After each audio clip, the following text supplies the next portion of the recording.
ഞാൻ ഓർക്കുകയായിരുന്നു, ഒരു ചാരിറ്റി പ്രവർത്തനം ആരംഭിക്കുന്നത് എവിടെ നിന്നാണ്? ഒരു ചാരിറ്റി പ്രവർത്തനം ആരംഭിക്കുന്നത് നമ്മുടെ വീട്ടിൽ നിന്ന് തന്നെയാണ്. ഒരുപക്ഷെ ഒരു കാലഘട്ടത്തിൽ, ഇന്ന് നമുക്കറിയാം, പട്ടിണി എന്ന് പറഞ്ഞാൽ ഇന്നിൻ്റെ തലമുറയ്ക്ക് മനസ്സിലാവുകയില്ല. കാരണം 4 വയസ്സേ ഉള്ളെങ്കിൽ നമ്മുടെ കുഞ്ഞുങ്ങൾക്കൊക്കെ 40 കിലോയാണ്. നമ്മുടെ അമ്മമാരുടെ ഇന്നത്തെ പരാതി എന്താ? ഇവരൊന്നും കഴിക്കുന്നില്ല എന്നുള്ള പരാതിയാണ്. പ്രധാനമായിട്ടും കുഞ്ഞുങ്ങളോട് പറയുന്നത് കഴി പടി. ഇതാണ് മിക്കവാറും നമ്മൾ കുഞ്ഞുങ്ങളോട് വീട്ടുകാർ പറയുന്നത്. അതേ ഉള്ളൂ.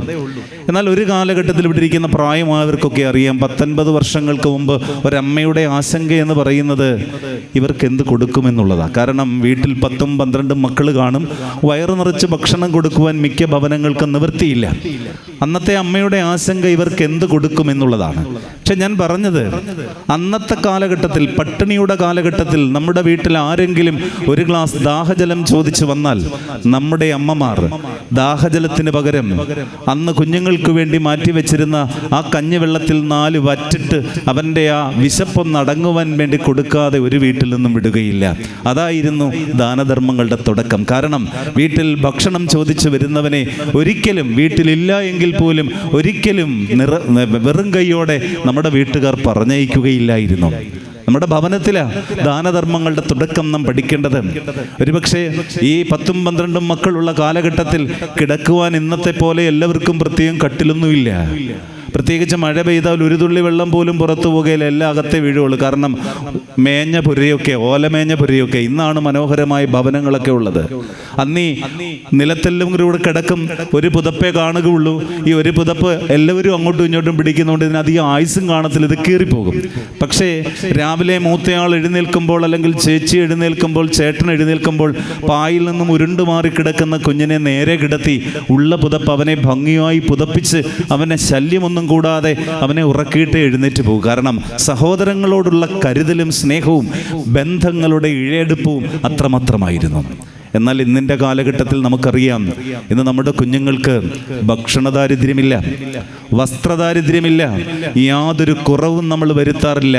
പക്ഷേ പലപ്പോഴും ഇന്നിൻ്റെ കാലഘട്ടത്തിൽ നമുക്കറിയാം, സമ്പത്തൊക്കെ കൂടി പല ഭവനങ്ങളും വേദനയുടെ, കണ്ണുനീരിൻ്റെ കയത്തിലാണ്. അത് നേരത്തെ ഇവിടെ ഓർപ്പിച്ചതുപോലെ രോഗം കൊണ്ടോ അല്ലെങ്കിൽ മറ്റ് സാമ്പത്തിക പ്രതിസന്ധി കൊണ്ടോ അല്ല. കാരണം സ്നേഹിക്കുവാൻ, കരുതുവാൻ, ഒന്ന് താലോലിക്കുവാൻ ആരുമില്ലാത്ത അവസ്ഥ. വാർദ്ധക്യത്തിലുള്ള മാതാപിതാക്കൾ ഭവനത്തിൽ ഒറ്റപ്പെടുന്ന ഒരവസ്ഥ. ഈ കഴിഞ്ഞ ദിവസം ഞാനൊരു കുറിപ്പ് വായിച്ചത് ഇപ്രകാരമാണ്. ഒരു പ്രശസ്തനായ വ്യക്തി ഒടുവിൽ തെരുവിലാണ് അദ്ദേഹത്തിൻ്റെ ജീവിതം അവസാനിച്ചത്. അദ്ദേഹം മരിച്ചു കഴിഞ്ഞപ്പോൾ അദ്ദേഹം ഒരു ഡയറി കുറിപ്പ് എഴുതി വെച്ചിരുന്നത് പത്രക്കാരോ കണ്ടത് പ്രസിദ്ധീകരിച്ചു.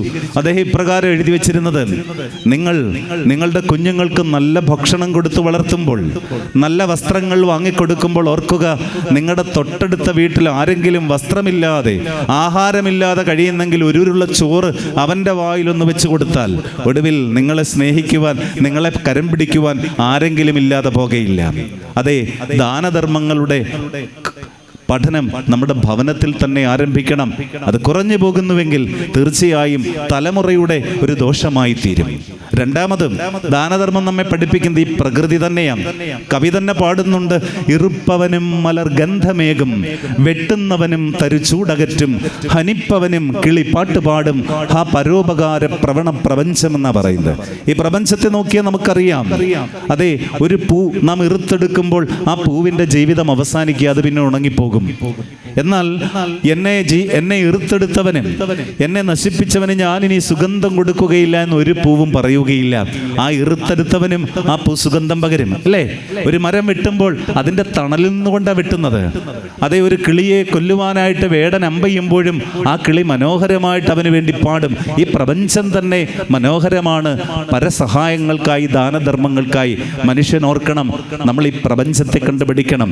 വീട്ടിൽ നിന്നും ആരംഭിക്കേണ്ട ദാനധർമ്മം ഈ ചുറ്റുപാടുകളെ കൊണ്ട് നാം കണ്ടുപിടിക്കണം. മാത്രമല്ല, വൃക്ഷങ്ങൾ താഴുന്നു ഫലാഗമനത്താൽ എന്നാണ് കവി പാടുന്നത്. കാരണം നമുക്കറിയാം, മാങ്ങ നിറയുമ്പോൾ അല്ലെങ്കിൽ ഫലം നിറയുമ്പോൾ ഓരോ വൃക്ഷത്തിൻ്റെ കൊമ്പും താഴോട്ട് താഴുകയാണ്. മറ്റുള്ളവർക്ക് വേണ്ടി താഴ്മയുടെ പാഠം ഞാൻ നിങ്ങളും ഓർക്കുക.